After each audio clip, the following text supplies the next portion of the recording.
சரி நம்ம மூவி ரிவ்யூவில் கிரேசி ரிச் ஏசியன்ஸ் படத்தோடைய ரிவ்யூ தான் பார்க்க போகிறோம். இந்த படம் இப்போ தமிழ் டபுளாக அவைலபிளாக இருக்குது, மறக்காமல் செக் அவுட் பண்ணி பாருங்கள். இது ஒரு ரொமான்டிக் ஃபீல் குட் மூவியாக வெளிவந்திருக்கு. இப்போ இந்த படத்தோடைய கதையை பார்த்துடலாம். சிட்டியில் இருக்கிற ஒரு அழகான காலேஜில் ஹீரோயின் ப்ரொஃபஸராக இருக்காங்க. அதே காலேஜில் தான் ஹீரோ இருக்காங்க. இப்போது ஹீரோயினை விடாத துரத்தி லவ் பண்ணுறாங்க. ஒரு கட்டத்தில் லவ்வை அக்செப்ட் பண்ணிக்கிறாங்க. ஒரு மிடில் கிளாஸ் பையன் பரவாயில்ல அப்படின்னு சொல்லிட்டு ஹீரோயின் அக்செப்ட் பண்ணிக்கிறாங்க. ஹீரோயினுக்கு ரிச்சான வாழ்க்கையே பிடிக்காது. இப்படி இருக்கிற சுச்சுவேஷனில் 2 பேரும் சேர்ந்து ஒரு கல்யாணத்துக்கு போகிறாங்க. அங்கே பார்த்தா ஹீரோ யாருன்னு பார்த்தா ஹீரோ பணக்கார வீட்டு பையன் அப்படிங்க தெரிய வருது. உடனே அப்செட் ஆகிடுறாங்க. ஹீரோ தன்னை ஏமாற்றிட்டான் அப்படின்னு சொல்லிட்டு லவ் பிரேக்கப் ஆகிற ஸ்டேஜுக்கு போயிடுது. இப்போ இறுதியில் ஹீரோயின் ஒன்று சேர்ந்தாங்களா இல்லையா, இறுதியில் என்னாச்சு அப்படிங்கிறதான் அந்த படத்தோடைய கதை.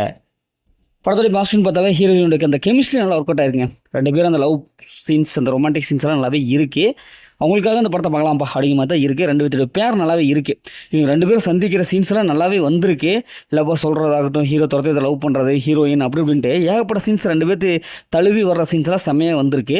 படத்தை நடித்த மற்றவங்கள சூப்பராக பர்ஃபார்ம் பண்ணியிருக்காங்க. குறிப்பாக பிஜிஎம் நல்லாவே இருக்குது. அதே மாதிரி சினிமோட்டோகிராஃபிக் சிங்கப்பூரில் நிறைய சீன்ஸ்லாம் எடுத்திருக்காங்க. அது நல்லாவே அழகாக காமிச்சிருக்காங்க. நல்ல ஒரு கொரியோகிராஃபிக்காக இருக்குது. ஒளிப்பதிவு நல்லா சிறப்பான ஒரு ஒளிப்பதிவாக இருக்குது. இந்த படத்தில் செகண்ட் ஹாஃபில் அந்த ட்விஸ்ட் நல்லாவே வந்திருக்குப்பா. ஒரு லவ் ஃபீலிங்ஸ் வரும். ரொம்ப நாளைக்கு அப்புறம் சூப்பராக ஒரு ஃபீலிங்கோட எமோஷனலாக கனெக்ட் ஆகுது. அந்தளவுக்கு சூப்பரான லவ் சீன்ஸ் எல்லாம் நிறையவே வச்சுருக்காங்க. நல்லாவே இருக்குது. இந்த படத்தோட மைனஸ்ன்னு பார்த்தாவே ஒரு சில சீன்ஸ் லேக் அடிக்குங்க. டூரேஷன் அதிகமாக இருக்குது, பேசிகிட்டே இருக்காங்க.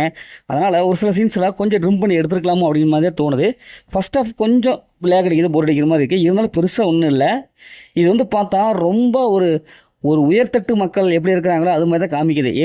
எளிய மக்களை காமிக்கிற மாதிரி இல்லை. இந்த படத்தில் அந்த மாதிரி சென்ஸில் எதுவும் இல்லை. ஃபேமிலியோட பார்க்கலாம். மொத்தத்தில் இப்படி சூப்பராக இந்த படம் ஒரு ஒன் டைம் வச்ச நல்ல ஒர்த்தான மூவி தான்.